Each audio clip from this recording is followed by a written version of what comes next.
இது அத்தனைக்கும் அது பயனுள்ளதாக இருக்கும். ஆக எனக்கு அந்த வாய்ப்பு நல்லபடியாக வரும்பொழுது நான் இது போன்ற செயல்களை செய்வதற்காக மட்டுமே நான் செயல்படுவேன்.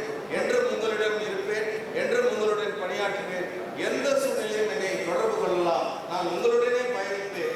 மேலும் மேலும் கழகத்தையும் மேலும் மேலும் நமது பாராளுமன்ற தொகுதி வரப்போகின்ற அத்தனை தேர்தல்களிலும் வெல்வோம். வரப்போகின்ற காலத்திலே 2026 சட்டமன்ற தேர்தலிலே எடப்பாடியார் அவர்களை புரட்சித் தலைவர் எடப்பாடியார் புரட்சித் தலைவர் எடப்பாடியார் அவர்களை மீண்டும் முதலமைச்சர் நாற்காலில் உட்கார வைப்போம்.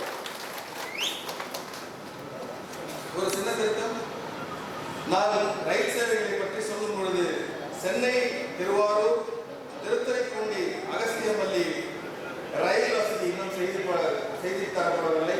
அதையும் என்னுடைய மேலான முக்கியமான கவனத்தில் எடுத்துக்கொள்கிறேன் என்பதை தெரிவித்துக் கொள்கிறேன்.